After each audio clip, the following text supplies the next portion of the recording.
As I told you, exhibitors race 4:30, but now two guys are talking about fighting climate change by sim racing and electrified racing series. Please welcome on stage well-known race driver Mike Rockenfeller and CEO of RCCO Esport and World X, Thomas Voigt. Are they here already? Yes, they are. Amazing. Good to have you here. Hi. Welcome. Hello. Enjoy, guys. Have fun. Let's go. Thank you. Yes. Hello, welcome to the presentation of World X and Racing for the Climate. And the first thing, I think we want to show you a short video with a couple of scenes from this year's Season 2 from World X, a couple of racing scenes. I hope we have the video.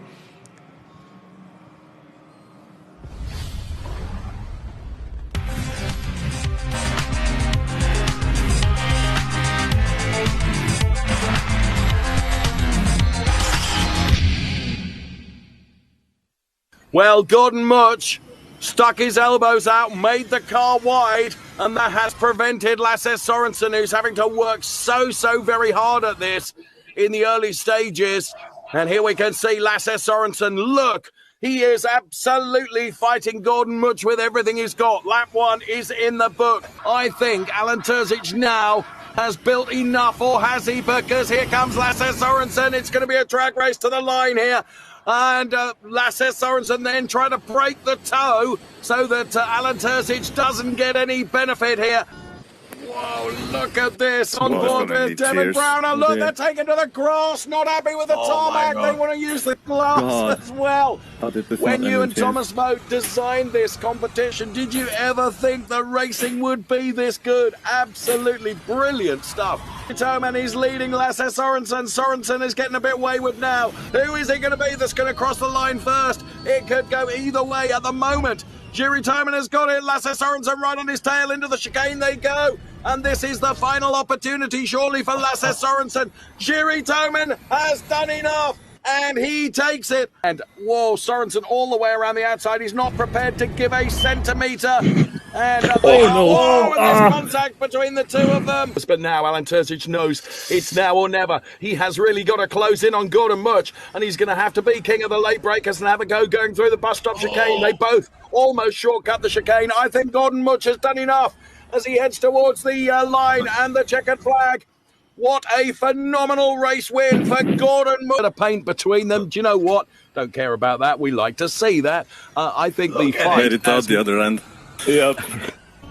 This has been a brilliant race. Absolutely brilliant.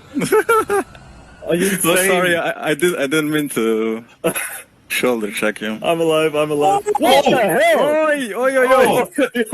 Whoa! Oh man! Oh no! What the hell was that? A curb.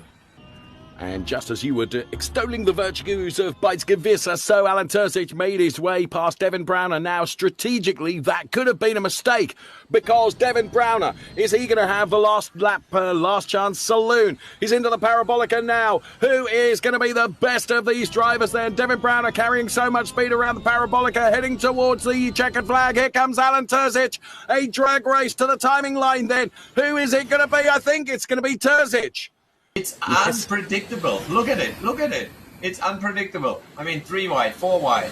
Oh, that was a big one, I think. Oh, he saved it. And I can't watch it. Yes, you can. This is not the word to use, of course. It's an oval as we head towards the line. Then Devin Browner and Chris Overend absolutely side by side. A drag race to the timing line. Who is going to take it? I think it is just Devin Browner. Mike Rockenfeller, I owe you an apology. You didn't get a word in. Yeah, it says I'm first, so probably, Yeah. Congratulations, dude.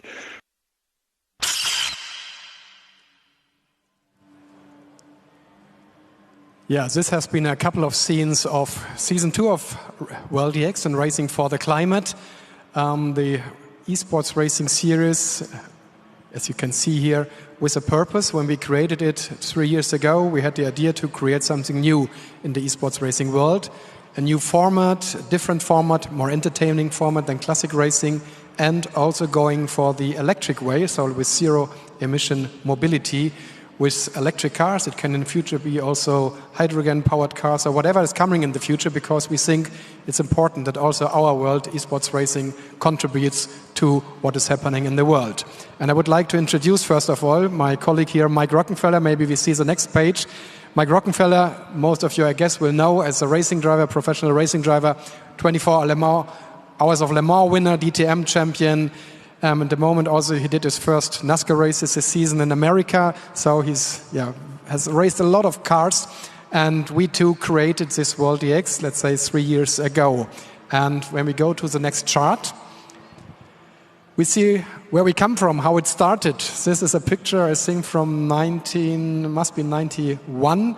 The editorial department of rally racing. It was a specialist magazine in Germany covering Formula One and every kind of racing.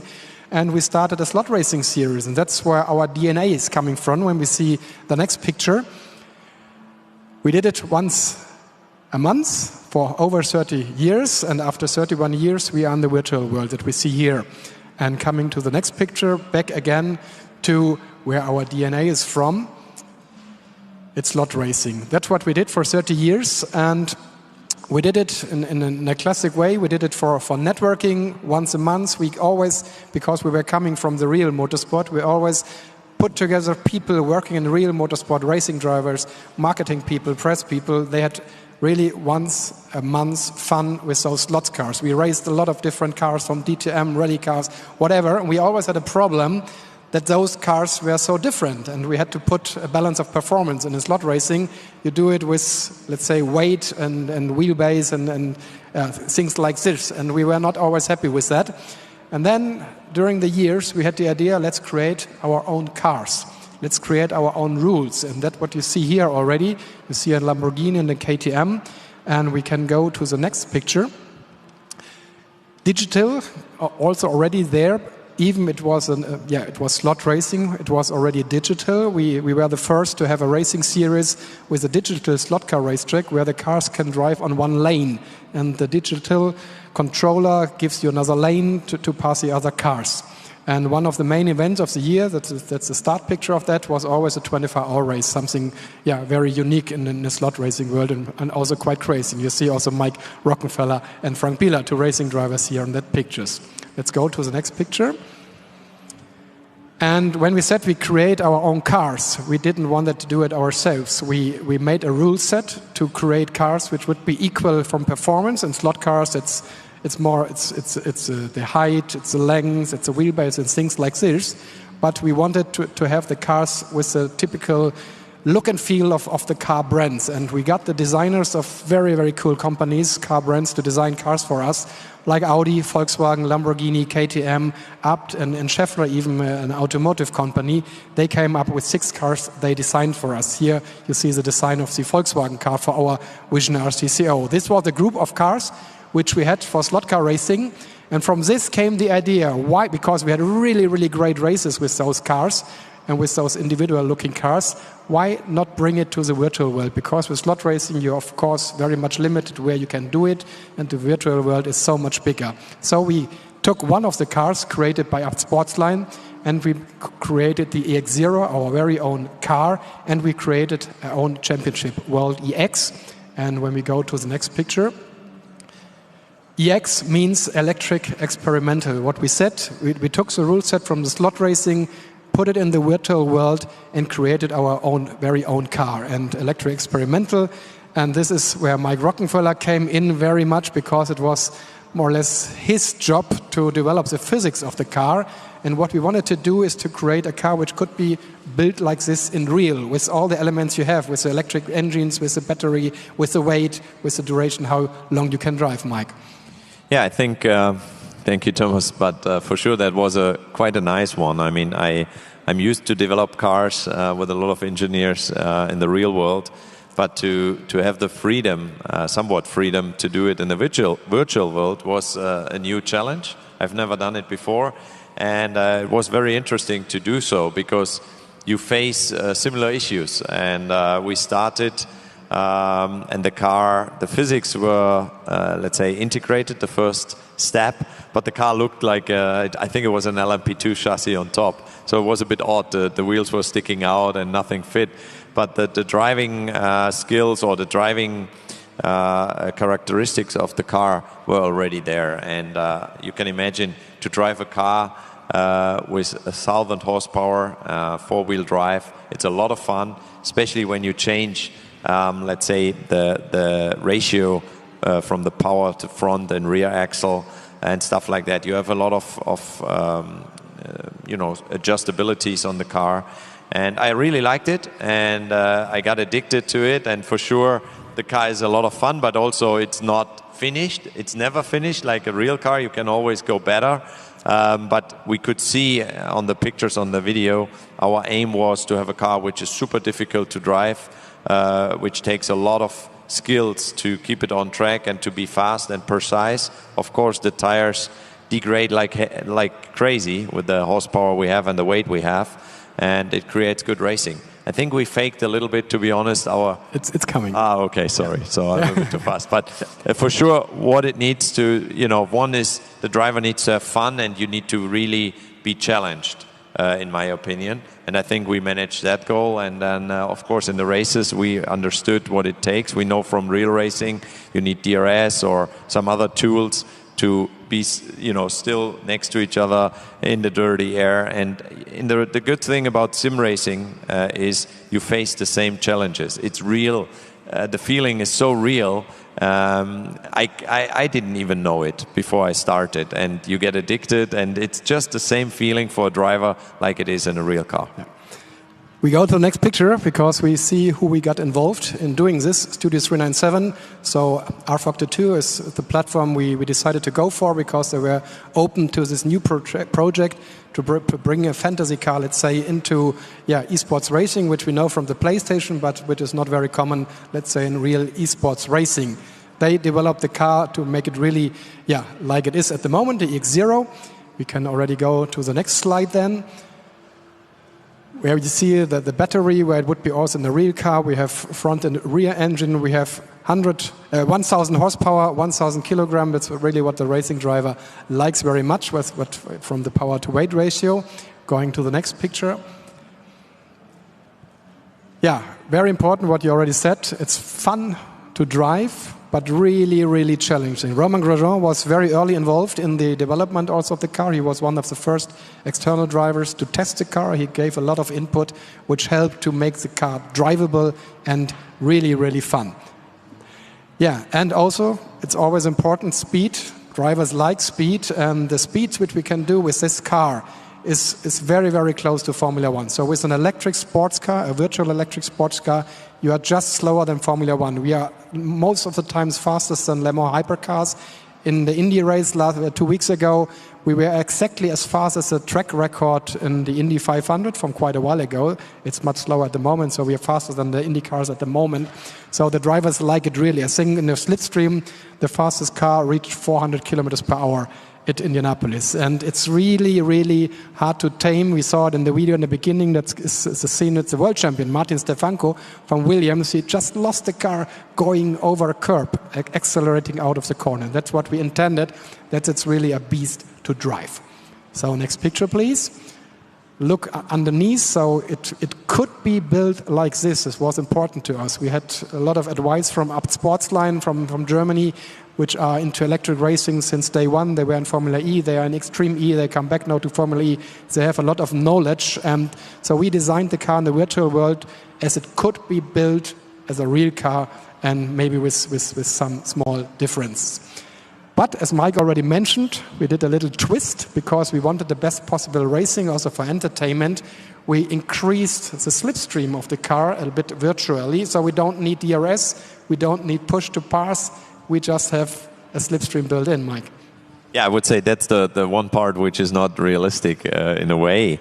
But why? I mean, we are in a virtual world. You want to, take advantage of it. And as we all know, DRS is also artificial in a way, but it had to be done in real racing, unfortunately, with the downforce the cars have in Formula One, in DTM, many other championships. And we thought, okay, it's a good way, to just play around there. And I think it's cool. It creates exactly what we wanted to achieve, which is good and close racing until the finish line. And we told it already earlier, another aspect for us was promoting climate protection, because Mike and myself, we are coming from the real motorsport world, and of course we hope that the real motorsport will exist for a very long time. It will change, it will definitely change. We have already Formula E, Extreme E, ETCR, things like this. Even Formula One is going in a more electric way in the future, but we believe, we hope it will coexist. But with esports racing, we want to do something to create awareness for climate protection, for zero-emission mobility, for the future of road cars, also sports cars, fun cars. And we got some help from friends like Tom Christensen, who is a team owner of one of our 9 teams in the World DX Championship. So with his team, he won the teams championship in the first season last year because he had a very good driver. And when we turn to the next page, we see who is involved as team principals in our 9 teams. For us, it was important to involve a lot of people from the real motorsport world and to mix them with the virtual motorsport world. So those are coming here from the real world. So all the team principals and all the teams are somehow from the real world, but a lot of them are already into esports racing. They promote our series, they promote our message we have. And when we turn to the next page, we see that these are the 9 teams, which are, they have the license to compete in World DX. We have 1 license opened, 1 team we can still sign for the future, but it is a closed system in the World Championship like Formula E, like Formula One.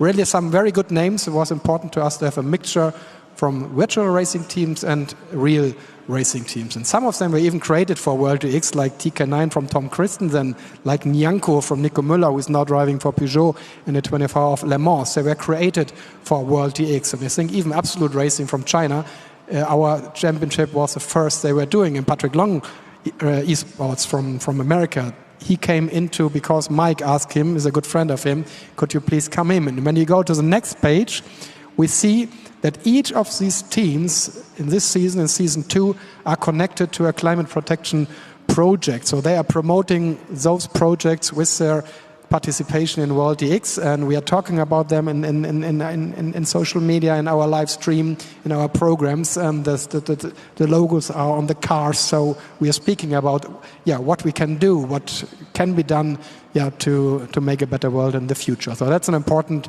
part of World DX. Also unique to our championship, we have 2 categories, Pro and Esports. Pro means real-world drivers like Mike Rockenfeller, like Romain Grosjean, like Frank Bieler and drivers like this. They are driving in one category, in Pro, and the other ones are some of the best esports racers in the world are driving in the esports category. And when we go to the next picture, we see we see diversity also, which is important. Chris Overend, he finished 2nd in the last race in Indianapolis. He became the first disabled driver. He's also only racing with his hands, so he was able to reach the final of a World DX race. And on the next picture, we see also we have an increasing number of young women in our championship. Beitske Visser was there from day 1. And we have other young drivers, female drivers coming in, which is really cool that you mix men, women, disabled drivers, so everybody is welcome in World DX at a very high level. Next picture, please. Also new this year, with our 9 teams we signed, we said to them we want to create this together. We want to create different ideas. And what we did for season 2, for this year, each of the team has an own race. So we have 9 teams and we have 9 events. And each race is partnered by one of the teams. And so we do all the promotion around this race with the team, with the host team. But also the team is allowed to run 2 additional drivers in this race, which can help in slipstreaming and things like this. And also they can do the setup for the car for all the other teams as well. So they have a little, let's say, like a home advantage, which you normally have in soccer, but you never have in the racing world. This was new for this season, and I think most of the teams like it very much. Next picture, please. Also, we create our little own virtual world, our own pit garages, our whip hospitality for the teams. As you see here, a little picture where we do the presentations of the teams during our live streams.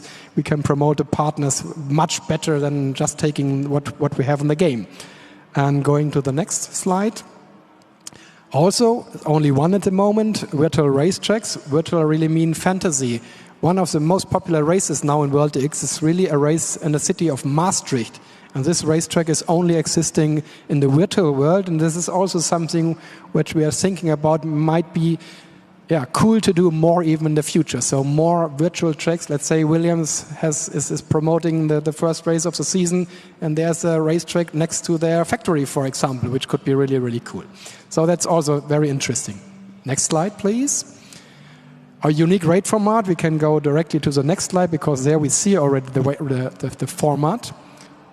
Next slide, please. Yes, so we have a normal qualifying.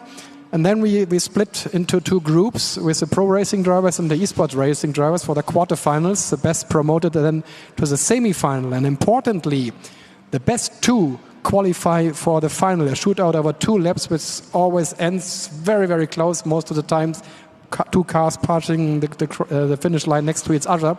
And importantly, it's the best pro and the best esports racer going into the final. So you have always a chance for a pro racing driver to win a race in World X, which rarely happens in other esports championships.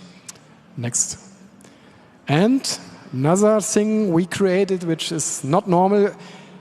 Why is maybe a football or soccer World Cup, which is happening at the moment, so exciting? Because you have this knockout format.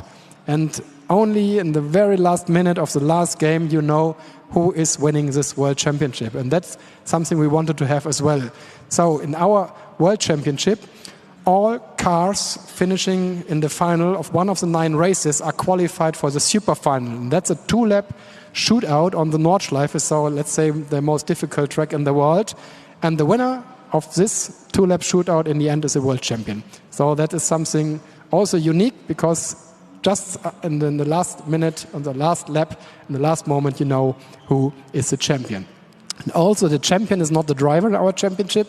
This year, for the first time, the entire team wins.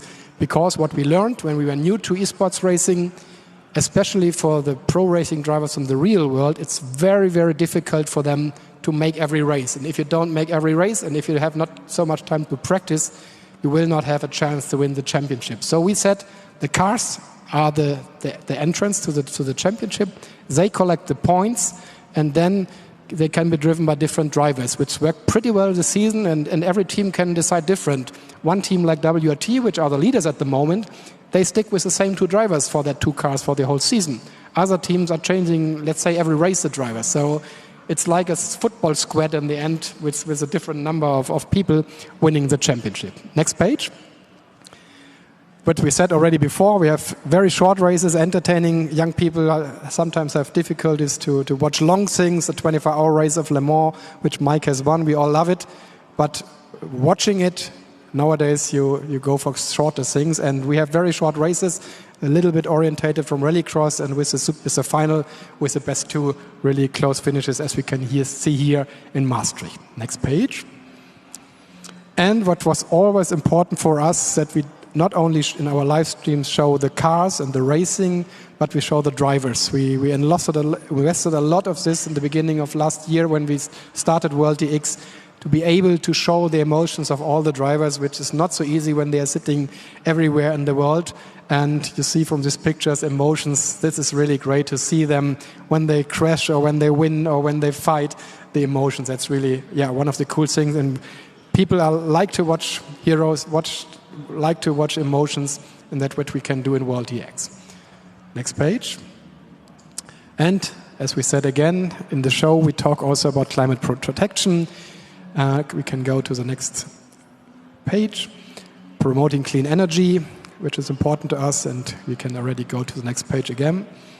With an entertaining live show, here you see Mike Rockenfeller, and on the left side is Dave Richardson. He was used to be the DTM commentator. He's doing a lot of commentating in the real world, and he got addicted, thanks to us also now, to esports racing, because he's commentating every World DX race together with Mike whenever he's there. So Mike is the expert in this way, like he's doing in DTM in the real world for Pro 7.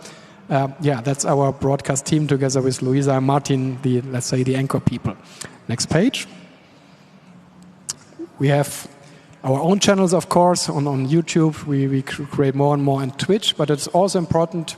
All our races are live on motorsport.tv, and World EX is one of the very few esports racing series to be, let's have a race report on motorsport.com with every race. Next page.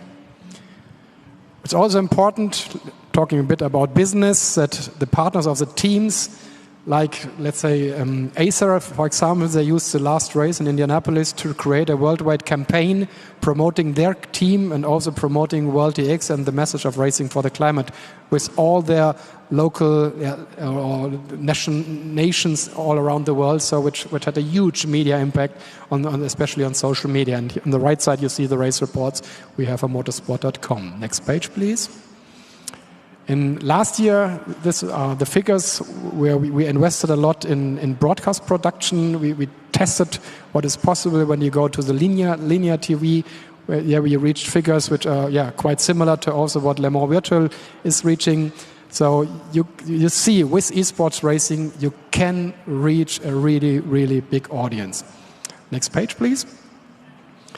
And World EX is more than just a World Championship. We have World EX BIS. It's a series with the same cars, with less power and using ABS for people working in esports and in the real motorsport. So not racing there, but working there. So that's a fun fact we do. It's a race once a month and practicing every week. We have World EX slot racing, where, as we said earlier, it's our DNA. We are coming from now also using our X0. There's been even a 1:5 scale RC car, which has been built by an engineer from Formula E, from the Up Sportsline team. He built it his own, so really cool things. And our little World EX, as we call it, is growing every time. Next page, please. What's next? Here you see a little bit all the collection of the X0s which have been built so far in the virtual world with the individual liveries. We have now more than 100 cars, and one of the future things we want to do is NFTs, or let's say digital collectibles, digital owned content. That's something we are thinking about what to do with the fans. But what's next is on the next page, which is coming up next, is our final, the super final, the last round on December 20 on the Nürburgring. There again is the last chance to qualify for the super final for two more cars. And then we have the very last race, the super final, as mentioned earlier, on the Nordschleife. I think on the next picture we have the promotion for that, exactly. And as you see, the host team this time is the team of Frank Bieler, also a 5-time Le Mans winner, has his own esports racing team, was also with us in slot racing for a very, very long time. So, Mike, I've talked very long now. That's our presentation. We are limited in time, of course. Mike, World EX, in a few words, what is it for you? A lot of work for us, for you and me. No, but I'm joking. World EX, I think there's a lot of potential. I mean, that's why we did it, why we started it. We like it. We have the passion for it. We have the passion for racing. And I think it's super interesting to see what's possible for the future in the virtual world. And it's almost like a white sheet of paper. And to create that and to start it, I think that was amazing until now, and to see how far we can go, I'm looking forward to it. But I would say World EX has a lot of potential because we are so different, because we choose a different race format, because we have our own car, because we promote future technology. Now it's electric, maybe one day it's hydrogen, who knows? But we believe right now that's the right choice, and I think that's super cool. And the racing is amazing. I would love to have even more pro racers on the grid, but like you said, it's difficult. It was more easy in the pandemic when it hit and nobody could race in real life. So now it's a bit more tricky, but I'm very happy. And honestly, I think the most important is to have fun. The most important is that we can create our own heroes in the championship, because we have seen that in the real world as well. DTM, we had Formula One drivers, and for sure it's great for a short time, but I think a good series produces their own stars, and for sure that's also a goal. And this exactly happened already in the first 2 seasons of World EX, when I think Lasse Sørensen, a really, really good, cool personality, very fast. He was a man to beat, let's say, in season 1. And this year, suddenly, there was a young German, Devin Braune. he's working at Studio 397, and suddenly he's the man to beat, and also he's a cool character. Yeah, and I think that's important. You said it before in the presentation. I think, you know, to watch a real race for a long time is difficult. To watch a sim race for a long time is probably even more difficult to reach a big audience. I think what we are thinking about now is maybe to open ourselves more to the community, to do something for everybody. Everybody we could see, you know, there's a 3D world we are doing. I mean, I'm sure there are thousands, millions of people probably around the world which are interested in that. Maybe they don't like the racing, but maybe they want to build stuff for us. So I think there's a lot of potential, a lot of crazy ideas around. I really like that part. And like you said, the emotion in the race and to show the personality, I think that's important because you want to see that. As a fan, you want to engage with humans. Even though it's in a virtual world, you want to see who is behind the wheel and you want to have your hero which you root for. And I think that's also part of the game for us. I think we have to come to an end because the time is ticking. One thing I would like to say in the end, we have a really, really cool group of people, a team behind us making this possible. A lot of them, or most of them, working pro bono for our project because they love what we are doing, what they can contribute to this project. And that is something for the future also, that we invite, let's say, the community to contribute to World X, to Racing for the Climate, to spread the message, to maybe produce cool content in the future, be part of, let's say, maybe a championship we do, like an EX2, like a championship for everybody. And we have ideas also to bring maybe winners into the real world. So a lot of things and ideas, but it's a cool community already now. And we want to open it up more and invite everybody to join World X. And next time you can watch it. We said it before, December 20, last race on the Nürburgring, and then the super final on the Nordschleife. And in the last word, I would like to thank Kovana for inviting us here to this cool exhibition, to Sim Racing Expo. Unfortunately, I can't be here for the next 3 days because I believe this will be really fun with a lot of people, a lot of sim racing happening. So cool stuff. Thank you, Mike.